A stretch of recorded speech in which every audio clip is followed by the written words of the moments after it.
L'estàtua enigmàtica. Per Josep Musó i Darío Solà. Fa no gaire temps, en una nit normal, només interrompuda per les baralles entre gats i gossos, a la plaça d'un poble de l'interior de Castelló, un personatge molt conegut pels seus habitants estava a punt de despertar del seu somni.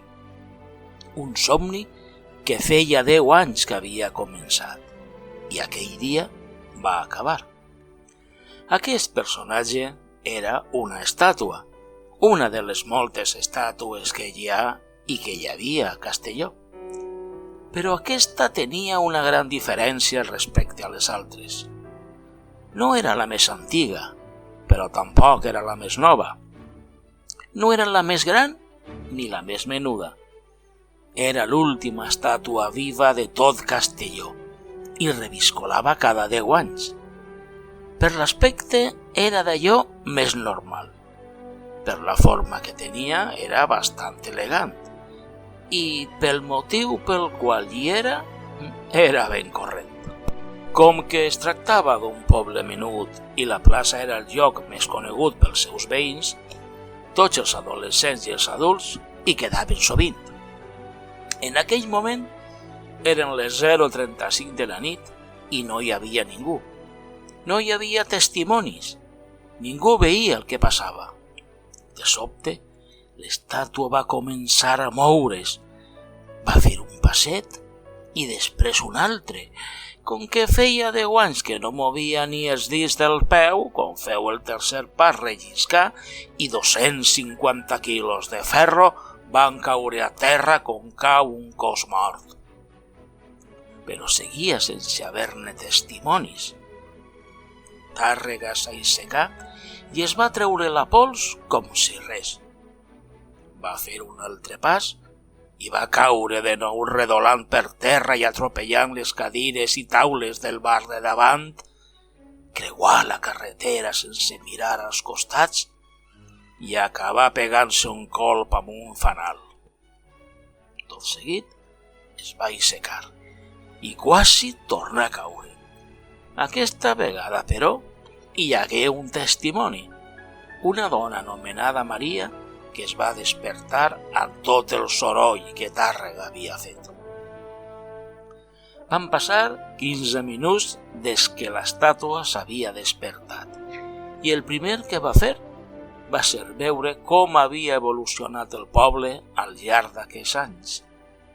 A l'hora que l'estàtua pensava en el poble, Maria, encuriosida, mira per la finestra per assabentar-se si era de dia i pogué veure, absolutament bocabadada, una estàtua caminant per la plaça amb la parsimònia d'un gran senyor d'època. La dona va riure, va caure al llit i va dormir-se en segons. Ella sabia que les estàtues no es movien i hagué de concloure que es tractava d'un malson. Mentre passejava pels carrers, observant atentament com havia canviat el poble, s'adonà que el carrer pel qual estava passant era molt estret i quasi es quedà encallat. Sabia que si continuava cap endavant despertaria algú i ell no volia això. Mai ho havia fet i s'estimà més no continuar la passejada. Francesc s'havia despertat per a buscar la seua estimada, Maria Rizo, a qui feia més de 100 anys que no veia. Ell pensava que la seva esposa també era una estàtua perquè es devia haver reencarnat com ell. Malauradament, no era així. No hi havia cap estàtua de Rizo en moltíssims quilòmetres a la redona. Potser no n'hi havia cap al món, però això no ho sabia. Tàrrega també tenia un dubte sobre ell mateix. No sabia quant de temps tenia per a trobar la seva dona ni per a furonejar pel poble. Podien ser 5, 6 dies, 3 mesos o 2 hores. A més, només podia moure's pel poble de nit. Eren les 3:45 de la nit i aleshores Maria sí que tenia ara un malson. Era ella tota sola al parc, passejant, quan de sobte 3 estàtues, Jaume I, uns llauradors i Francesc Tàrrega, se li acostaren i començaren a perseguir-la. Jaume I l'agafà de la samarreta i l'estirà, i Maria va caure del llit. És clar que es va despertar. Es va relaxar, mirar al seu voltant i no hi havia estàtues. Mirar per la finestra i tampoc n'hi havia. Espera, Pensà per dins. no hi ha estàtues a fora? Exclamà enervada. Tot seguit, es feu una mossegada al braç per a veure si encara estava dormida. Au! Cridà. No, no estic dormint. Ah, ja sé. Els de l'Ajuntament que s'han importat l'estàtua a aquestes hores de la nit i desperten tothom. Segur que se'ls ha caigut a terra i per això abans m'he despertat. Aleshores, l'estàtua davant eren ells, que l'estaven transportant. Doncs me'n vaig a dormir, que demà treballe. Maria treballava a la plaça, en un bar d'aquells que tenen un horari juvenil i a les 20 havia d'obrir, així que hauria de fer totes les comandes de bon matí per tenir la vesprada lliure. El dia següent havia de ser molt llarg. A Maria li sonà l'alarma. Eren les 10:20. No berenaria res de moment. Es dutxaria i es vestiria per anar-se'n a obrir el bar. Va eixir de casa i, com havia de ser, no veuria l'estàtua. Però no ho fou així. L'estàtua es trobava al seu lloc. S'hi aturà, observà en silenci i es quedà estranyada. No hi havia indicis que l'hagueren traslladada aquella nit, però no va perdre el temps perquè ja eren les 10:55 i havia d'arribar per obrir a temps. Encara no havia arribat al bar quan va escoltar unes dones, Margarita i Josefa, parlar que havien sentit com les seues cases tremolaven lleugerament. Maria dissimuladament va fer com si no escoltara i va seguir el seu camí i ja quasi havia arribat. Eren les 10:59 i finalment hi arribà i... Totes les cadires i taules estaven escampades per tot, com si algú les haguera espentat. Un gat blanc s'hi estava refugiant del fred. Maria, sorpresa, no sabia què dir ni què fer. Qui pot haver estat? Es preguntà cavilosa. Aquests pensaments estava quan no gaire lluny algú esternudà. Atxú! I al moment Maria es girà aterrida. No hi havia ningú. Es tornà a girar i continuà pensant el culpable d'aquella destrossa. Atxú! Un esternut molt més intens sacsejà al carrer acompanyat d'un soroll molt desagradable per a qualsevol oïda humana, cada vegada més a prop. L'estàtua de Francesc Tàrrega havia caigut redolant plaça avall, esquitzant tots els tots d'aigua que veia. Maria va cridar, l'estàtua cridà, el gat feu un bot i va perdre una de les seues vides. El senyor Francesc s'estampà contra el que quedava del bar. Afortunadament, ningú més va veure res. Tots estaven asseguts al sofà mirant la televisió. Probablement pensaven que eren els vidres del camió del FEM. Maria no va eixir corrents. Estava paralitzada per la por que tenia. No sabia què havia passat. El que sí sabia era que l'estàtua feia coses rares des d'aquella nit.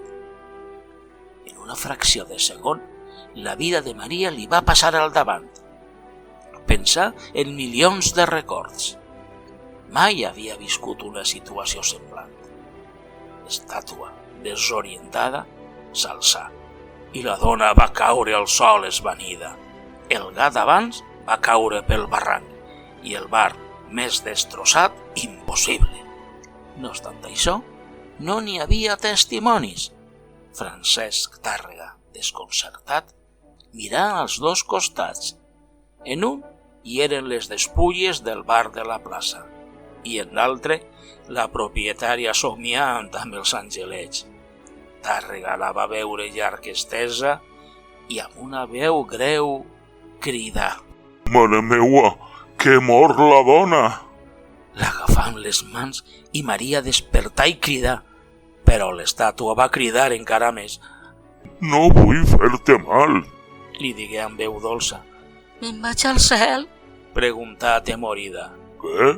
No!», respongué aclaparat. A l'infern? «Escolta, no ets morta!» Estic en un somni? L'estàtua va sospirar i intentà explicar-li-ho tot. Quan la dona tornà a ser conscient del que havia passat, observà el bar i es va adreçar a l'estàtua ja més tranquil·la. Tu ets el responsable d'aquesta destrossa?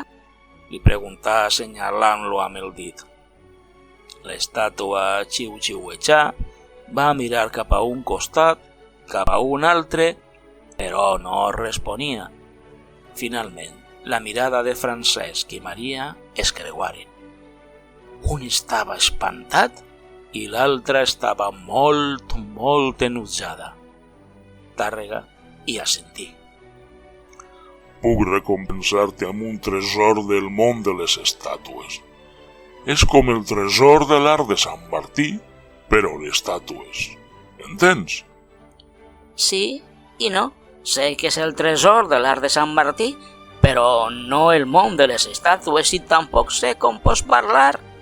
Quan feien una estàtua de normal, estava viva cada 10 anys, però ara, amb la contaminació, pluja àcida, gasos tòxics en l'atmosfera, etc., als 3 dies deixem d'estar vives.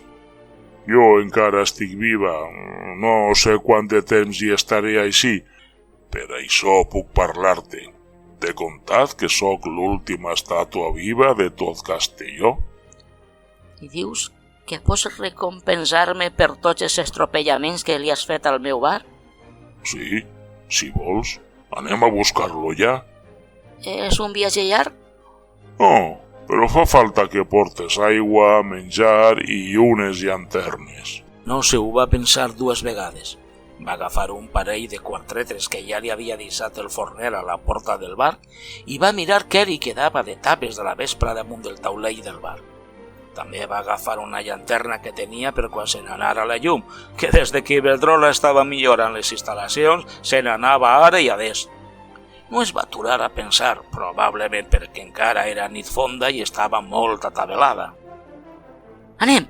Li va dir el Tàrrega metàl·lic sense pensar massa en el que estava fent.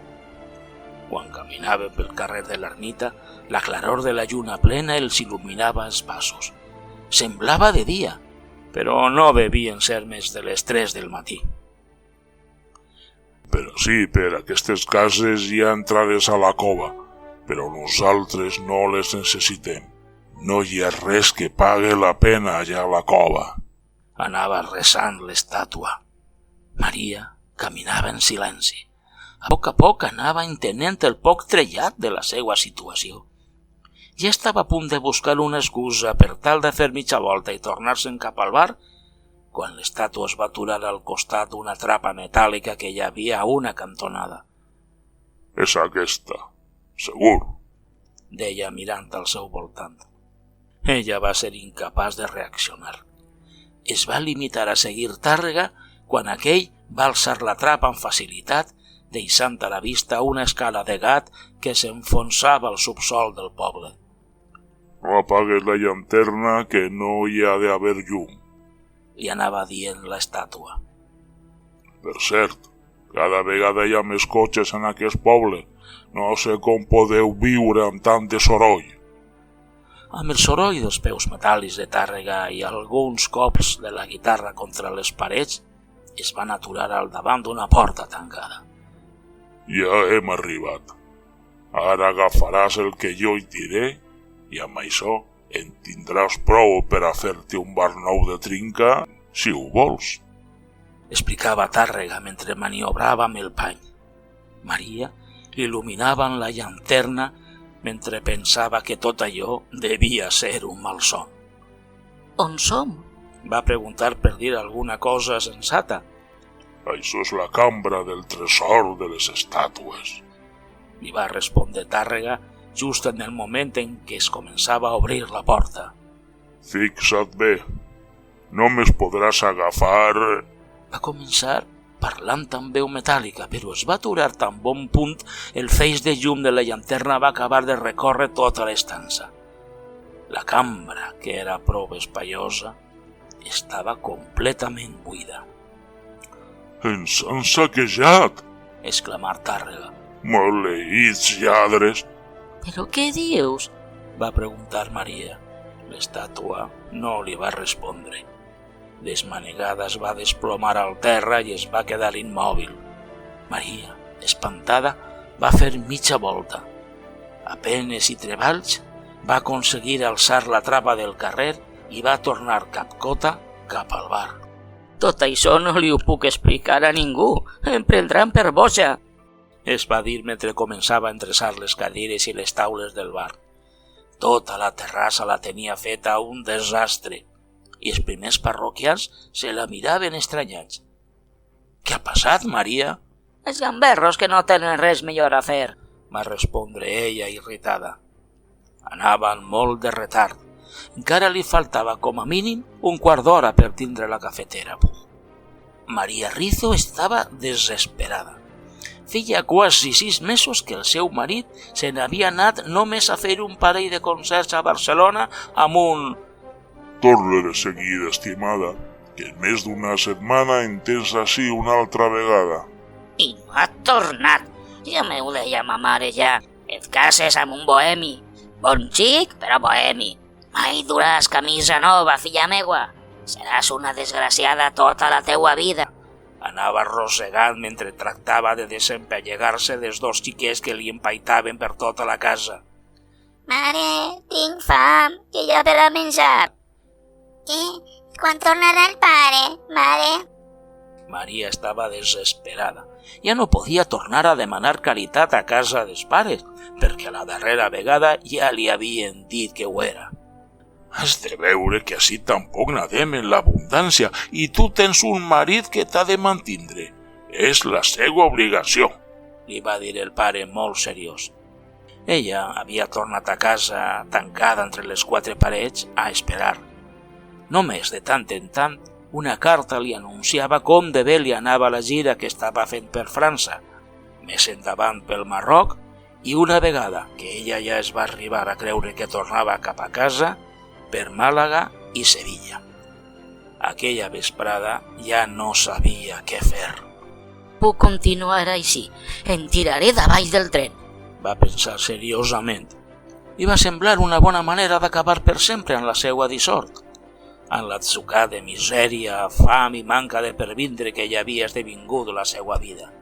Per això, quan ja era nit fosca, va deixar els fills tancats a casa i vam emprendre el camí de l'estació del nord. Feia poc que el ferrocarril havia arribat al poble. De fet, encara ni tan sols es podia arribar fins a Barcelona. Segur que ni m'adonaré, anava pensant. Caminaven amb el cap cot per tractar d'amagar les llàgrimes que li negaven els ulls. En creuar una plaça deserta, va sentir que algú la cridava. Ep, Maria, Maria! Sobresaltada es va girar, però no va veure ningú. Estava sola al mig de la plaça. De sobte, es va adonar que qui la cridava i qui estava movent un braç era una estàtua que feia poc que havien instal·lat allà en homenatge al primer llaurador que va plantar Taron Gerard, que començava a ser una font de riquesa per al poble. Bocabadada, es va quedar mirant-la fins que l'estàtua, amb penes i treballs, va baixar del seu pedestal i se li va apropar. Això és cosa de bruixeria, va murmurar espantada. Però l'estàtua, quan va ser a prop seu, es va aturar i li va dir: Mira, Maria, cada 10 anys les estàtues poden reviure un dia per a fer allò que creguem més oportú. Jo tenia uns altres plans, però t'he vist passar i he pensat que puc resoldre el teu problema. El meu problema? Maria estava estupefacta. Quin problema em pots resoldre tu, si només és un tros de marbre treballat? De normal, això soc, però just avui estic viu. L'estàtua va allargar els braços i va fer un parell de passes de ball per a demostrar-li-ho. Maria se'l mirava en silenci i amb uns ulls esbatanats. I què dius que pots fer per mi? Va gosar preguntar-li, perquè malgrat la por, la força de la fam s'imposava a tota la resta. Jo et conec a tu. Devit passar moltes vegades pel meu davant.